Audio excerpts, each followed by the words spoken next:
presidente Lula, em algum momento, teve direito a um julgamento justo?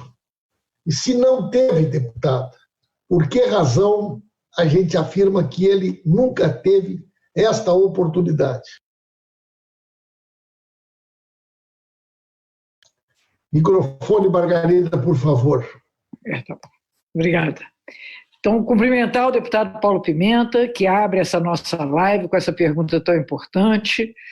Deputado Paulo Pimenta, uma grande expressão política do Partido dos Trabalhadores, foi nosso líder da bancada no período ano passado, ano atrasado, período de muita luta política, resistência contra o golpe, e também o deputado Jorge Sola, que é uma expressão brasileira na área da saúde, e tão importante ouvi-lo e testemunhar sua luta nessa inglória disputa que hoje nós fazemos no Brasil contra a promoção da morte pelo governo Bolsonaro. Mas a questão que o deputado Paulo Pimenta coloca é uma questão que deve nos incomodar a todos profundamente. Porque a Lava Jato, ela desenvolveu uma trajetória que tinha como alvo, primeiro, a criminalização do PT, e, segundo, a eliminação do Lula como uma hipótese política. E a eliminação dessa hipótese política nos levou a essa tragédia que hoje experimentamos, todos nós, o povo brasileiro, as esferas institucionais, o parlamento, todos nós vivemos uma situação intolerável. E isso porque o presidente Lula, que era o campeão em todas as pesquisas de preferência de voto em 2018, foi arrancado da possibilidade de disputa. E isso não se fez de uma forma simples. Foi pela criminalização do presidente Lula, pela criminalização do PT, que, aliás, é um longo processo, que se inicia em 2005, com o chamado mensalão. Desde então, você tem um processo sistemático de desgaste da política. E aí é importante pensar o seguinte: para a direita, para os conservadores, a política não existe, a não ser como o exercício do poder. A política é valiosa para nós, os democratas, porque nós acreditamos que pela política nós possamos mudar a sociedade, mudar a vida. Então, ter tirado o presidente Lula do cenário da disputa e inviabilizá-lo, inclusive prendendo, a tal ponto de removê-lo da campanha eleitoral do Haddad. Pensem bem o que teria sido Lula no palanque. Então, de fato, nós vivemos uma situação de excepcionalidade que se prorroga, que se prolonga, e é mais do que revoltante hoje a gente tomar conhecimento pela imprensa, inclusive pela imprensa internacional, de o quanto que esse quadro trágico resultou de uma interferência americana, mais uma, na vida política do Brasil, para cortar as nossas asas, para impedir que o Brasil assuma o tamanho que tem e possa participar como um player relevante na cena política mundial. Então, eu acho, deputado Paulo Pimenta, deputado Jorge Sola, que resgatar a democracia no Brasil passa por restaurar os direitos políticos do presidente Lula, para fazer justiça e para tornar a disputa política mais justa e mais equilibrada. Deputado Jorge Sola, vamos iniciar esse bate-papo com a mesma pergunta. Só antes eu quero pedir que o pessoal que está nos acompanhando no Facebook possa compartilhar, possa colocar, né, a cidade da onde acompanha a nossa transmissão, possa nos dizer como é que está chegando a qualidade do áudio, como é que está chegando a qualidade do vídeo. Estou vendo muita gente de todo o Brasil nos acompanhando aqui, nós estamos também transmitindo nas nossas páginas. Essa aqui é uma transmissão do PT da Câmara. Deputado Jorge Sola, presidente Lula teve direito a um julgamento justo, deputado Sola?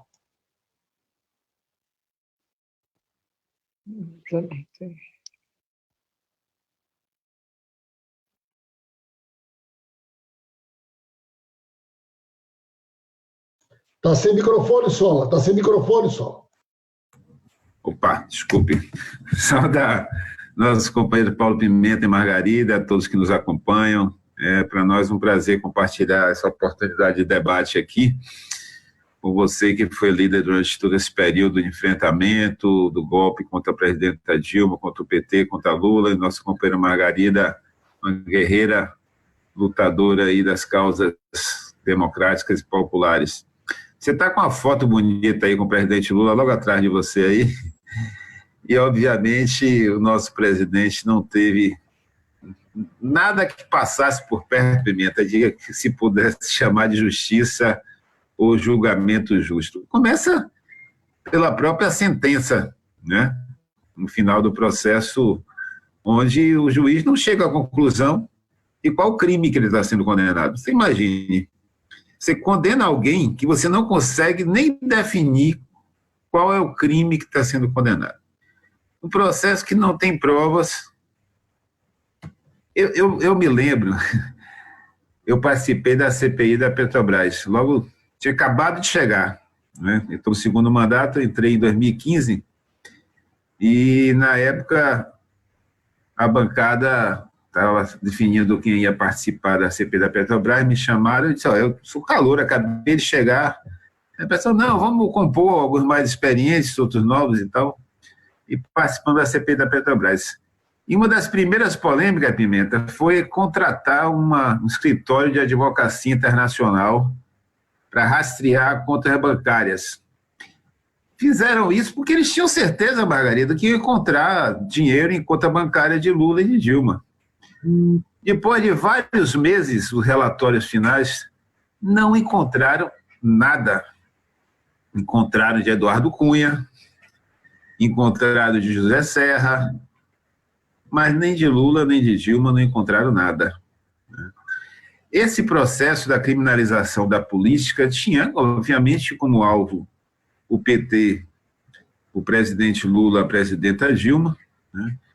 E levou ao golpe de 2016, teve um papel, é bom lembrar, antes da prisão de Lula, teve um papel destacado, eu diria, em criar condições políticas para o afastamento da presidenta Dilma, também sem prova e sem crime, porque oficialmente o impeachment assumiu como crime de responsabilidade um procedimento administrativo que não foi crime nem antes dos presidentes anteriores, nem atualmente é considerado crime. Nunca foi para nenhum governador, nem para nenhum prefeito, né? E na sequência, obviamente, não iam fazer todo esse procedimento, tirar a presidenta Dilma e permitir que Lula participasse do processo eleitoral. A Margarida lembrou bem, ele não só perdeu seus direitos políticos de ser candidato, como foi preso, sem crime, sem prova, como foi proibido não só de subir no palanque, mas até de mandar mensagens, fazer entrevistas. Ficou completamente isolado durante todo o período da campanha eleitoral, né? Para além disso, acho que tem um ponto importante, Pimenta, que a gente precisa discutir, acho que está bem claro o envolvimento, participação do FBI, envolvimento do governo americano, mas paralelo a isso tem um ponto que eu gostaria que a gente discutisse mais, que é a repercussão política e econômica, né? A destruição que a Lava Jato causou na economia nacional é algo monstruoso, né? Destruição da engenharia naval. Eu estive visitando pela nossa bancada os estaleiros de Maragogipe, mas isso aconteceu com os outros aí no Rio Grande do Sul, no Rio de Janeiro. É um negócio que eu saí de lá deprimido, né, de ver algo, aquela magnitude virando sucata, né? Virando sucata. Os caras destruíram, conseguiram destruir a engenharia pesada do Brasil. Acabaram com as empresas, acabaram com o Odebrecht, acabaram com todos que eram concorrentes internacionais. Todas as empresas brasileiras que tinham capacidade de concorrência internacional foram destruídas. Então, esse é um ponto que eu acho que vale a pena se discutir mais. Não quero me alongar muito nessa primeira abordagem, mas vou voltar a trazer alguns elementos sobre isso, tanto da experiência que a gente teve na CPI da Petrobras, quanto depois na Comissão de Fiscalização e Controle. Tivemos, inclusive, alguns episódios interessantes para esse debate, e eu acho que a gente precisa discutir. O Brasil estava crescendo muito, governo fortalecido, o Brasil virando uma potência internacional, o BRICS se estabelecendo, montando o banco, o Brasil disputando com suas empresas, com a Petrobras e com empresas privadas, disputando mercados prioritários. Então, acho que deram um basta, e o basta tinha alvo, né? O PT, Dilma, que era presidente, Lula, e a economia e a capacidade política do nosso país se firmar no cenário internacional. Obrigado, deputado Jorge Sola. Nós estamos aqui nessa transmissão no Facebook, do PT da Câmara. Estamos aqui 3 deputados, um do Rio Grande do Sul, uma de Minas Gerais, outra da Bahia, debatendo aqui os efeitos da Lava Jato. Eu quero pedir que quem ainda não compartilhou possa compartilhar, nos dizer a cidade de onde acompanha a transmissão, coloque a hashtag FarsaJato, né? Margarida, o presidente Lula, em várias oportunidades, ele desafiou o juiz Sérgio Moro, Dallagnol, para que apresentasse uma prova contra ele, né? E a situação é tão paradoxal que, numa oportunidade, o Lula disse para o Sérgio Moro: hoje sou eu, amanhã vai ser o senhor, né? E o Dallagnol e o Moro agora, nos últimos dias, estão respondendo a vários procedimentos, né? O Dallagnol vai ser julgado pela questão do PowerPoint. Por incrível que pareça, o Conselho Nacional do Ministério Público já retirou da pauta 40 vezes o julgamento do Dallagnol. A segunda turma do STF deve concluir nos próximos dias o julgamento do pedido de suspeição do juiz Sérgio Moro, né? O Celso de Mello tem mais 90 dias no STF e falta somente o voto dele, né? E, portanto, avançam estas investigações que questionam, né, tanto a postura do Ministério Público quanto do Poder Judiciário.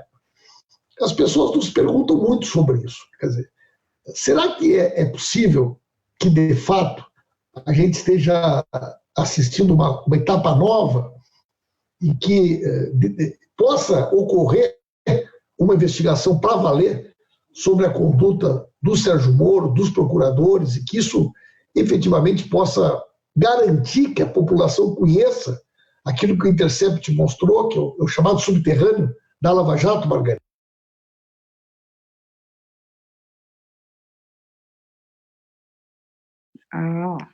Também liberei agora o meu som. Queria dizer o seguinte: eu acho que isso pode acontecer, como pode acontecer o impeachment do Bolsonaro, se houver condições políticas para tal. Isso é que nós temos que ter clareza, porque não se trata apenas de uma investigação da verdade.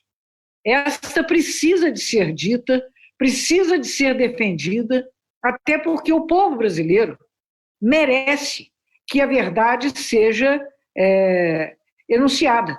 Mas eu não sei se, de fato, nós chegaremos a isso. É fato que a saída do Moro do governo o desgastou imensamente, porque aí as pessoas começaram a considerar o oportunismo político do seu sentenciamento. Quer dizer, ele não é um cara, espera-se de um juiz o quê? De um juiz de futebol. O que você espera? Isenção. Você não pode esperar que o juiz apite uma partida e, ao mesmo tempo, ele esteja ligado a um dos dois times. E é o caso do Moro. O Moro tinha time. Tanto tinha que ele tornou-se ministro da Justiça do candidato que se beneficiou exatamente da prisão do Lula. Então, naturalmente, depois a saída do governo dele e o fato dele ter vindo a ser atacado pelas redes de ódio que levaram também o Bolsonaro à presidência, o desmoralizaram muito. Ele ficou flagrado como um oportunista. E no caso do Dallagnol, eu acho que uma das coisas mais indecentes com relação ao Dallagnol é, além da ambição pessoal, além do oportunismo, a ganância. Que o Dallagnol, ele comercializa o seu trabalho. Nós que somos servidores públicos, e aí eu falo como professor universitário, você tem uma ética pública. Eu não posso trabalhar nos meus cursos e receber a parte por eles, porque eu sou muito bacana. Ele é um servidor público, um procurador. Então, ele não tem como ser remunerado por fazer aquilo que ele faz, que é a sua tarefa fazer. E agora, entre essas investigações que o Pimenta está mencionando, uma das mais escandalosas é ele ter reivindicado receber uma parte dos recursos que seriam resgatados da Lava Jato e que seriam privatizados por ele. Então, isso é uma vergonha. Eu acho que isso tudo, na verdade, contribui para que a Lava Jato, que hoje está sofrendo essa ofensiva, há uma disputa muito forte no Ministério Público Federal, que está claro. O Ministério Público Federal está brigando de uma forma como é que nós, no Congresso, não brigamos. Nós, no Congresso, a gente briga de um certo jeito, exceto algumas pessoas, como as que votaram ontem contra o Fundeb, que são são pontos fora da curva, mas fora isso nós disputamos dentro de um certo regramento. E eles estão completamente desnorteados. Eu acho que isso é uma das coisas mais graves, Pimenta, da atual situação na democracia brasileira. Isso é o que se chama de desgaste das instituições, desde o golpe. As pessoas perderam respeito pelas funções que elas desempenham.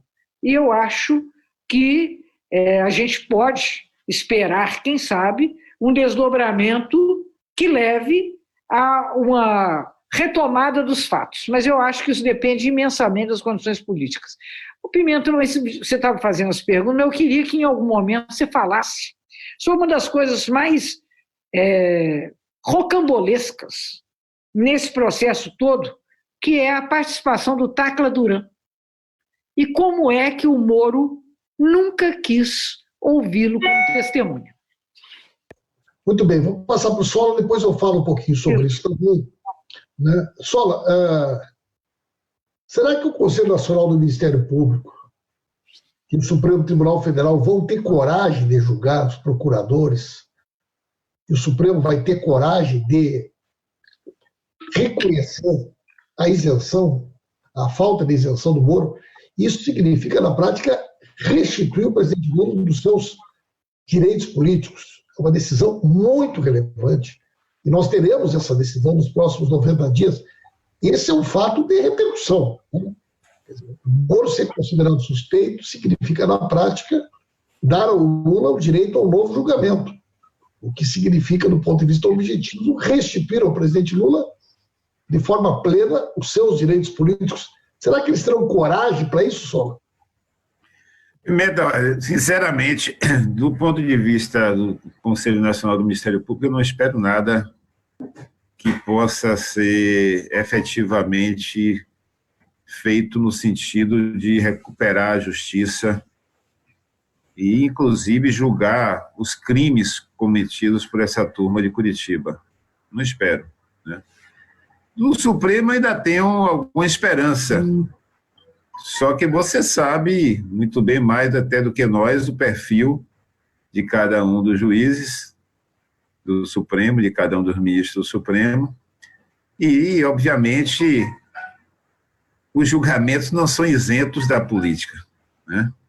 O processo político, para onde ele caminhar, pode ajudar a encorajar, digamos assim, esses ministros a ficarem do lado da justiça, ou pode desencorajá-los, amedrontá-los. Né? Nós já vivemos situações dessa natureza, inclusive o presidente Lula, lembra aquela situação da possibilidade do julgamento para soltura e as manifestações dos comandos militares, da imprensa, da mídia.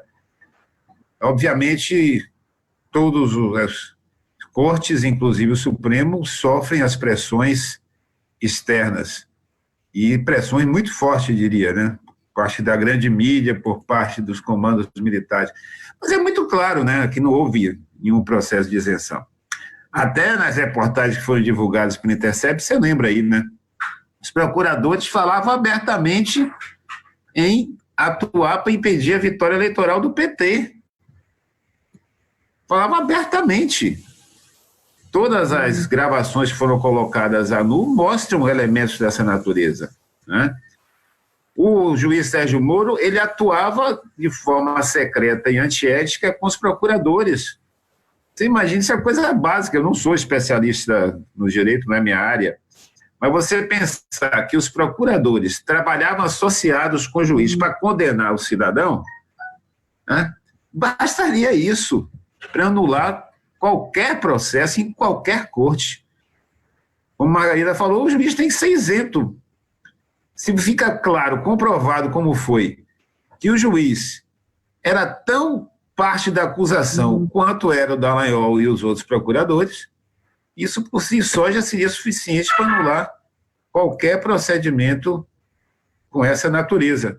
E mais, as gravações, os documentos, as mensagens mostram que eles não tinham segurança dos elementos que eles estavam utilizando para forjar o processo judicial contra Lula e debatiam frequentemente de onde buscar outras, que lógicas utilizar, que discurso utilizar. Então foi uma construção desde o seu primórdio. Lembrar que o processo do apartamento de Guarujá estava em São Paulo. Eles fraudaram procedimentos para tirar de São Paulo, isso também ficou comprovado, buscando associar a recursos da Petrobras para tirar da vara judicial onde o processo iria correr e levar para as mãos dele em Curitiba. Então, elementos para o Conselho Nacional do Ministério Público caçar essa turma são vários, está aí, provas. E aí são provas, Pimenta, não são convicções. Hoje, nós tínhamos convicções, eu diria até, naquele período, mas hoje nós temos provas contra Moro, contra Dallagnol e contra toda a quadrilha de Curitiba. Agora, volto e insisto nisso, né? Para que o Supremo tenha coragem de fazer valer o seu papel nesses processos, você mesmo lembrou aí, o Conselho Nacional tirou de pauta 40 vezes o processo, e vai tirar 80 se for permitido, se deixarmos, né? E o Supremo também, né? Já tirou de pauta, já postergou, já tergiversou sobre o assunto. Então, insisto que nós precisamos construir politicamente condições para que os ministros do Supremo restabeleçam a verdade, restabeleçam a justiça e devolvam os direitos do presidente Lula. Deputado Jorge Sola, eu costumo dizer que eu acho que a impunidade, esse sentimento da impunidade da Lava Jato, ele decorre de 4 fatores. Tá? Primeiro, o juiz responsável pelo inquérito era cúmplice dos procuradores, portanto, não havia nenhum risco de que as ilegalidades, de alguma maneira, pudessem ser barradas pelo juiz. O Procurador-Geral da República, Rodrigo Danotto, também era cúmplice, com relações muito próximas com os Estados Unidos. Então, da PGR não viria qualquer tipo de fiscalização. A imprensa, mesmo assistindo às barbaridades que eram feitas contra o Lula, como foi aquela condução do Lula, a imprensa assistiu tudo isso, um PowerPoint, mas a imprensa tinha outra centralidade. Era diria que a imprensa trabalhou associada a isso, né? Mas a imprensa queria tirar Dilma, queria impedir o Lula, né? E eles ainda tinham a relação direta com a Embaixada dos Estados Unidos. Então havia um sentimento de impunidade enorme, que dava a eles essa liberdade para poder fazer o que eles fizeram. né?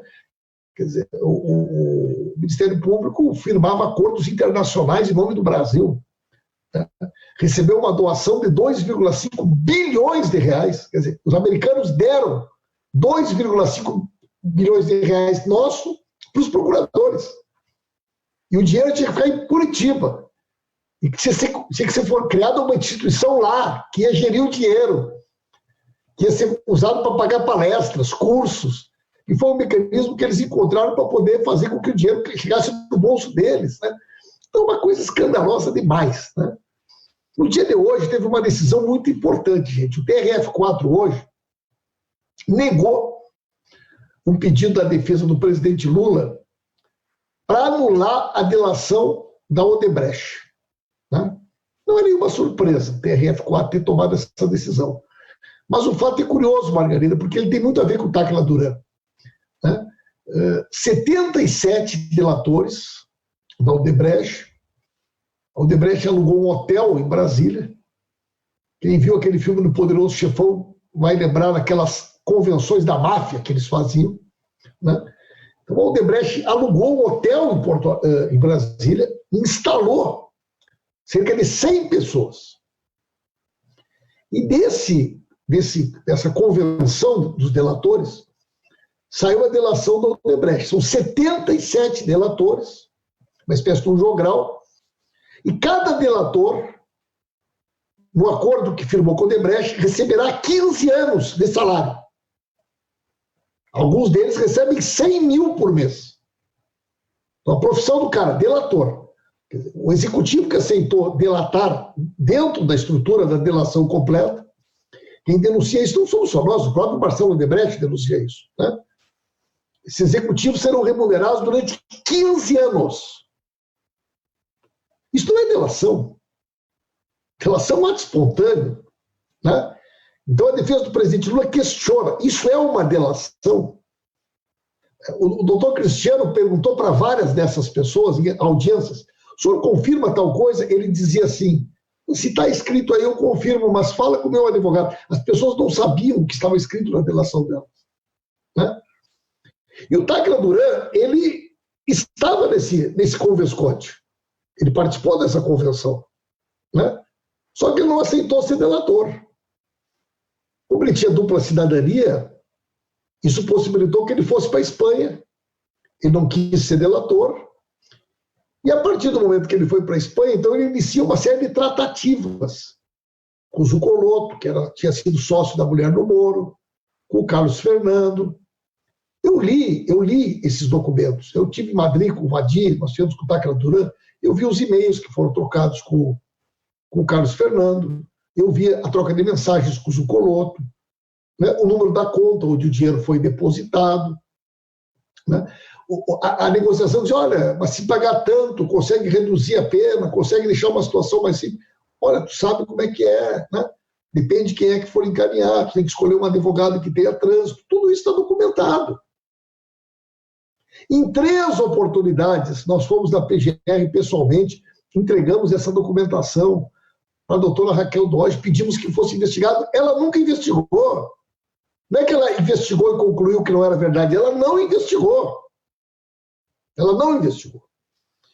E agora, então, o PGR atual, o Aras, reabriu uma conversa com o Táquila Duran, e, ao que tudo indica, existe uma boa possibilidade de aceitar uma delação do Táquila Duran, que traria à tona a chamada indústria das delações, as relações dos procuradores com os escritórios de advogados, e assim por diante. Então, eu entendo, Margarida, né? Eu gosto de ver que o Moro diz assim, não levo em consideração a palavra do investigado, como se algum delator não fosse investigado. Esse Táquila Duran é uma pessoa investigada, suspeita de ter cometido crimes. Algum delator não é isso, né?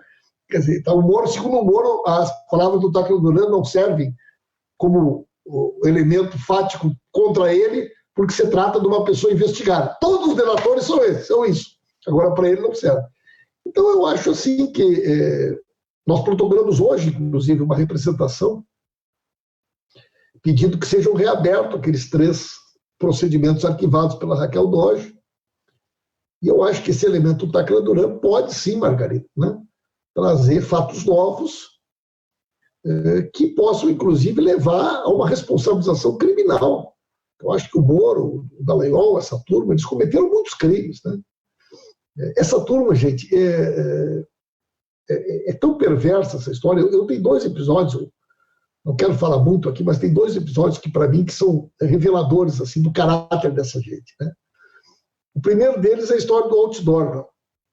Uma das primeiras vezes que eu cheguei em Curitiba, tinha perto do aeroporto um enorme outdoor, mas um enorme outdoor iluminado. E eles todos com aquela pose, né, do filme Os Intocáveis, do Elliot Ness, né? Você está chegando na República de Curitiba, a terra da Lava Jato. E uma foto de todos eles procuradores com o nome embaixo, eles com um terno bem cortado, de braços cruzados, né? Nós descobrimos que foram eles que pagaram o outdoor. Foram eles. Eles mandaram botar o outdoor, céu elogiando, né? Então o cara tem que ter uma cabeça para botar um outdoor. Aí o coitado do cara da agência do outdoor, que apareceu com laranja, usaram laranja para botar o outdoor, né? Segundo caso, a história do filme. Quer dizer, aquele filme que foi produzido,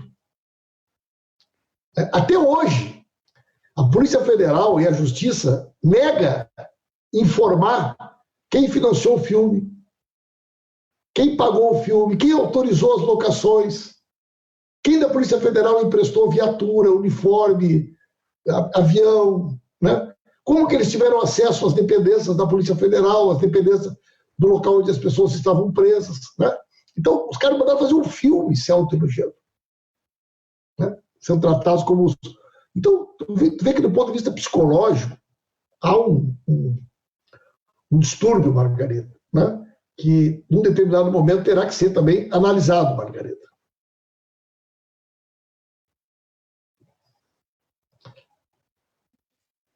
Esse é o lado patético, né, dessa história.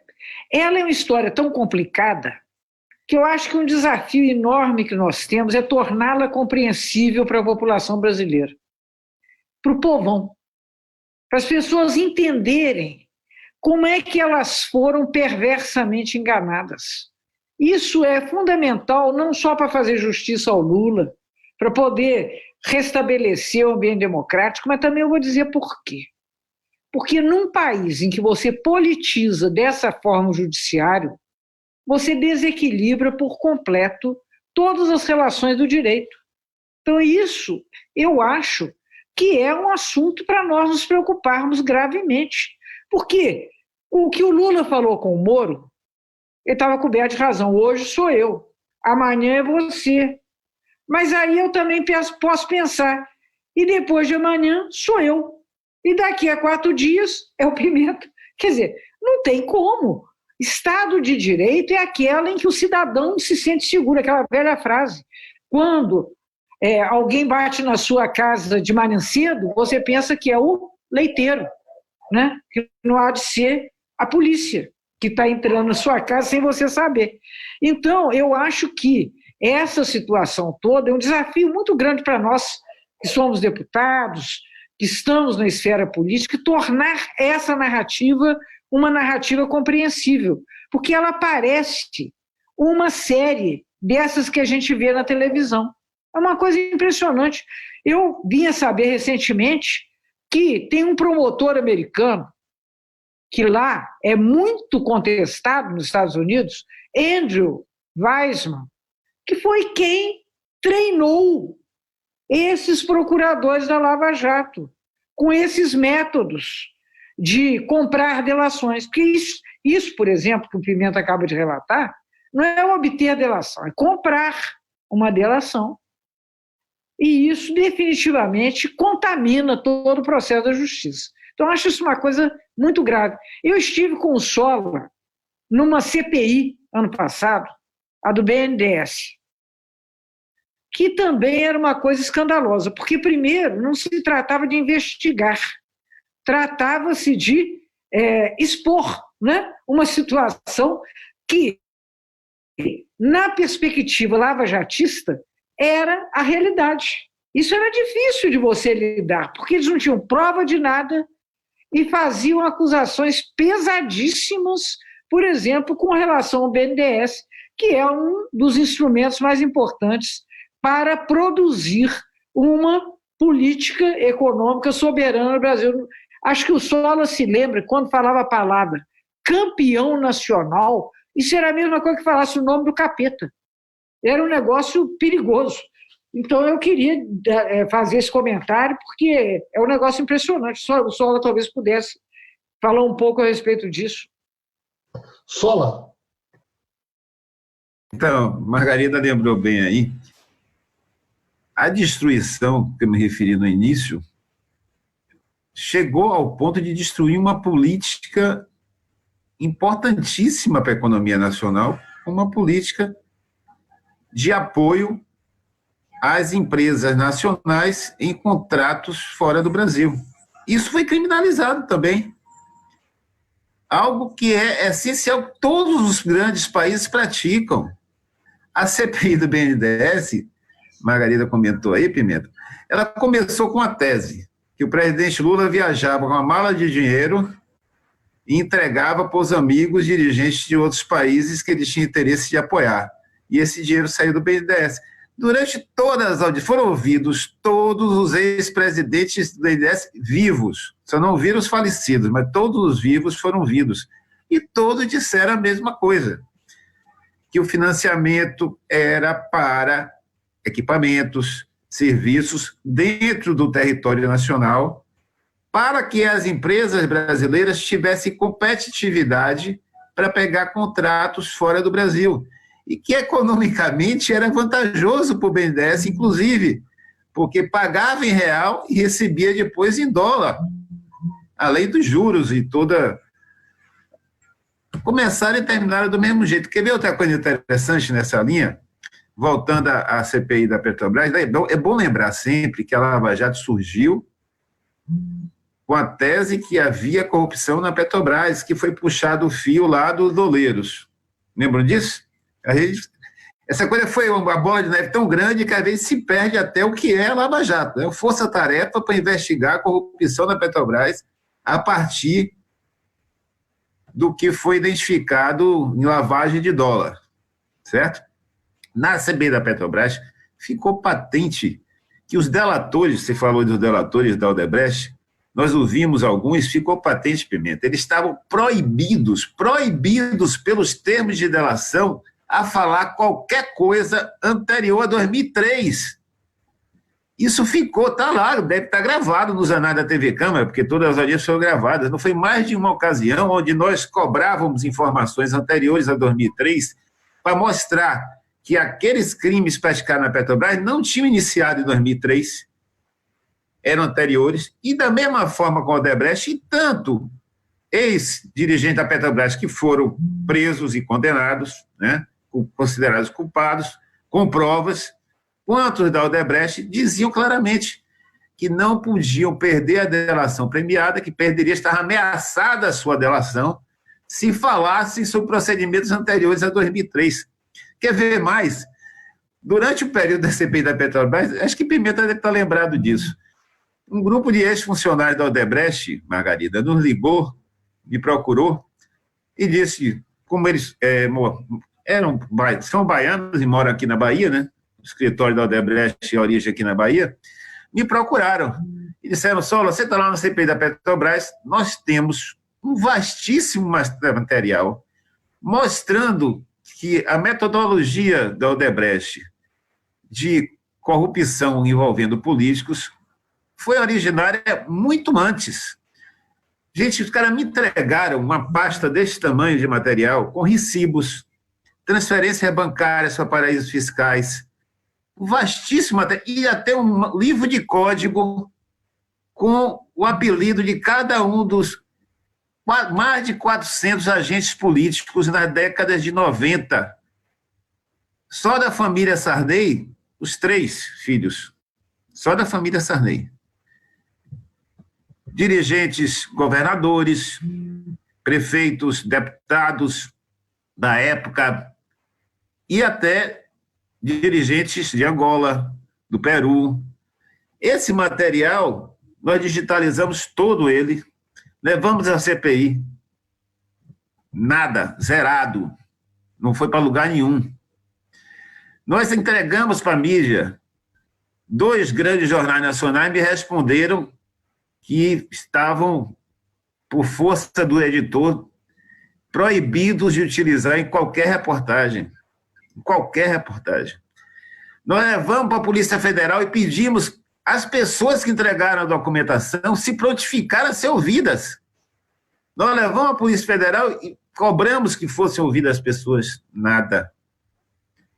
Então, por aí você mostra, né, como essa construção foi feita para forjar um discurso, criar convicções, e voltando aí à mídia, você falou do filme, do outdoor, construíram, né? Construíram esse processo também midiaticamente, e é bom lembrar, não foi só o dinheiro americano, não, ganharam muito dinheiro, Pimenta.